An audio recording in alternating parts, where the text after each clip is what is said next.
नमस्कार दर्शक बंधु मु प्रदीप आपण मानक स्वागत करुच्ची आजिर आउ एक नुआ भिडियो तो विधानसभा आज उपस्थापित होईची 2026-27 आर्थिक वर्ष पर राज्य बजेट तेणु माननीय मुख्यमंत्री मोहन चरण माझी 2026-27 वर्ष पर 3,10,000 कोटी टंकार बजेट उपस्थापन करिसेंती। तो गत वर्ष तुलन में बजेट आकार में वर्तमान 6.9% जोटा कि वृद्धि करा जायछि। या सहित प्रशासनिक खर्च पर 1,14,000 कोटी टंकार व्यय बराद होती। तेणु जो ओडिशा सरकार तरफ जो बजेट आज उपस्थापित होती यही बजेट रे कौन विभाग को केते टंका मिली या सहित जोटा कि आपण मानकर गोटे आकर्षणर विषय थिला बा समस्ते चाहि बसथिले जे बजेट रे चाषी मानकु कौन कौन सुविधा मिलुची, महिला मानक पई कौन राज्य सरकार जाकि नुआ पदक्षेप एवं नुआ योजना बाहर करछंती एवं आउ गोटे इंपोर्टेंट अपडेट जोटा कि थिला वार्धक्य भत्ता टंका नहीं। कारण भत्ता टंका पाई समस्त गोटे आशा थिला जे वार्धक्य भत्ता वृद्धि होगापाई जाउची कि नहीं। पूर्वथर जो 3,500 टंका वृद्धि होता और बाकी जो हिताधिकारी को 3,000 टंका मिलबार थिला ता नहीं वर्तमान कौन खबर आसीची तार संपूर्ण डिटेल्स आज भिडियो आलोचना करवा। तेणु भिडियोटी जमारू स्किप करेंगे नहीं कारण ये भिडियो में आपको सबकि जोटा कि A to Z बजेट रे कौन कौन पास होती से विषय डिटेल्स आलोचना करवा। ता पूर्व जदि चैनल को प्रथम दर विजिट करछंती वीडियो को लाइक करेंगे, चैनल को सब्सक्राइब करने सहित पाखरे थिबा बेल आइकन को क्लिक करी ऑल सेट करदेवे। तो चलित वर्ष जो बजेट आपण मानकर आसीची 2026-27 आर्थिक वर्ष पर मोट देखंतु 3,10,000 कोटी टंकार बजेट रही। तेणु जोटा कि गत वर्ष तुलन में वर्तमान बजेट 6.9% जोटा कि वृद्धि करा जायछि। या सहित देखंतु जदि आमे देखिबा बजेट रे बहुत किछि विभाग को बहुत नुआ नुआ जाकि अर्थ प्रदान करा जायछि एवं पूर्वथर जो बजेट टी पास होइतिला एही तुलन में एही बजेट रे 16 गोटी नुआ योजना मध्य राज्य सरकार आरंभ करिसेंती। तो सबु आमे गुटे गुटे करी जानिबा। प्रथमे आसंतु जानिबा जे कों विभाग पई राज्य सरकार केते कोटी टंका खर्च करछंती। प्रथमे जदि आमे देखिबा तो बजेट रे देखंतु महिला सशक्तिकरण को स्वतंत्र प्रोत्साहन मिली।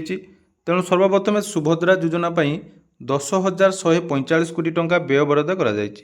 या सहित देखंतु ICDS को राज्य वर्तमान 1,280 कोटी टंका जहाँकि बजेट रे पारित होईछि। सेहि भली समुद्र अंगनवाड़ी योजना रे मोट 635 कोटी टंका खर्च होगा पाई जाउछि। या सहित मुख्यमंत्री संपूर्ण पुष्टि योजना बा MSPI रे 552 कोटी टंका एवं मालती देवी प्राक विद्यालय परिधान योजना रे 111 कोटी टंका वर्तमान यही बजेट रे पारित होईछि। या सहित देखंतु नील एवं स्वत विप्लव रे समृद्ध हब वर्तमान ओडिशा सरकार तरफ जोटा कि गोपालन एवं प्राणी संपद विभाग को एथिरे मध्य वर्तमान जहाँकि प्रायोरिटी दिया जायछि। जो देखंतु प्रधानमंत्री मत्स्य संपद योजना रे 245 कोटी, मुख्यमंत्री मत्स्यजीवी कल्याण योजना पाई 201 कोटी, प्राणी संपद समृद्धि योजना रे 185 कोटी एवं मुख्यमंत्री कामधेनु योजना पाई 159 कोटी टंका व्यय बराद करा जायछि। या सहित जदि आमे सम्यक धारणा नबा पूरा बजेट उपरे एही बजेट रे समृद्ध कृषि योजना जोटा कि आमर रही जहाँ अधीन रे कृषक मानक पई मोट 6,088 कोटी टंका जाकि व्यय बराद करा जायछि। या सहित गोपबंधु जन आरोग्य योजना रे 6,309 कोटी टंका, श्री अन्न योजना पाई 400 कोटी टंका, मुख्यमंत्री स्मार्ट योजना को 100 कोटी टंका एवं पर्यटन भित्तिभूमिर विकास पाई 500 कोटी टंका प्रदान करा जायछि। या सहित देखंतु नुआ करी मुख्यमंत्री द्वारा कन्या सुमंगल योजनार शुभारंभ मध्य करा जिवो एवं एही योजना माध्यम रे आमर महिला मानकु बा झियो मानक पई नुआ जाकि व्यवस्था राज्य सरकार आनिबा पई जाउछन्ति। तापरे देखंतु गोदावरीश मिश्र आदर्श प्राथमिक विद्यालय पई 1,010 कोटी टंका, अमृत प्रकल्प जो योजना रही तापाई 916 कोटी टंका जहाँकि यही बजेट रे पास होती। तापरे फिट ओडिशा मिशन को 10 कोटी टंका मिली। पश्चिम ओडिशा डालखाई योजना पाई 220 कोटी टंका जहाँकि नुआ करी राज्य सरकार तरफ बजेट रे पारित करा जायछि। या परे बारिपदा ठारे आपण मानकर छौ एकाडेमी प्रतिष्ठा को गुरुत्व दिया जायछि। सुजला योजना को 820 कोटी टंका, मुख्यमंत्री पोषण शक्ति योजना को 732 कोटी टंका वर्तमान जाकि बजेट रे दिया जायछि। या परे देखंतु एही बजेट रे जाकि वार्धक्य भत्ता को नहीं गोटे गुरुत्वपूर्ण अपडेट जाकि आसीछि। समस्तଙ୍କର जो आशा थिला जे वार्धक्य भत्ता वृद्धि होबो कि नहीं। तेणु वार्धक्य भत्ता को नहीं जो अपडेट टी आसी एथिरे कोनोसी भी वृद्धि करा जाय नहीं, किंतु मुख्यमंत्री द्वारा गोटे नुआ घोषणा करा जायछि जे जो माने ବାର୍ଦ୍ଧକ୍ୟ ଭତ୍ତା ପାଇଁ ଆବେଦନ କରୁଛନ୍ତି ସେମାନଙ୍କର ବାର୍ଦ୍ଧକ୍ୟ ଭତ୍ତା ହେଉ କିମ୍ବା ବିଧବା ଭତ୍ତା ହେଉ ବର୍ତ୍ତମାନ ଆପଣମାନଙ୍କୁ ଆଉ ଅପେକ୍ଷା କରିବା ପାଇଁ ପଡ଼ିବ ନାହିଁ। ତେଣୁ ମଧୁବାବୁ ପେନ୍ସନ୍ ଯୋଜନାରେ ସବୁ ଯୋଗ୍ୟ ହିତାଧିକାରୀଙ୍କୁ ବର୍ତ୍ତମାନ ସାମିଲ କରାଯିବ।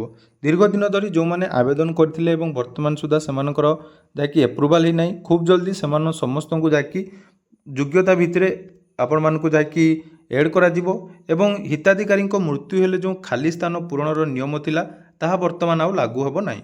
ତେଣୁ ବାଦ୍ ପଡ଼ିଥିବା 6 ଲକ୍ଷରୁ ଅଧିକ ଯୋଗ୍ୟ ହିତାଧିକାରୀଙ୍କୁ ବର୍ତ୍ତମାନ ଯାହାକି ମଧୁବାବୁ ପେନ୍ସନ୍ ଯୋଜନାରେ ବାର୍ଦ୍ଧକ୍ୟ ଭତ୍ତା ମିଳିବା ପାଇଁ ଯାଉଛି। ଏଇଟା ଗଲା ଆପଣମାନଙ୍କର ସମ୍ୟକ ବା ଆମେ ଯଦି ଓଭରଅଲି ଦେଖିବା କେଉଁ ଡିପାର୍ଟମେଣ୍ଟକୁ କେତେ ଟଙ୍କା ଦିଆଗଲା।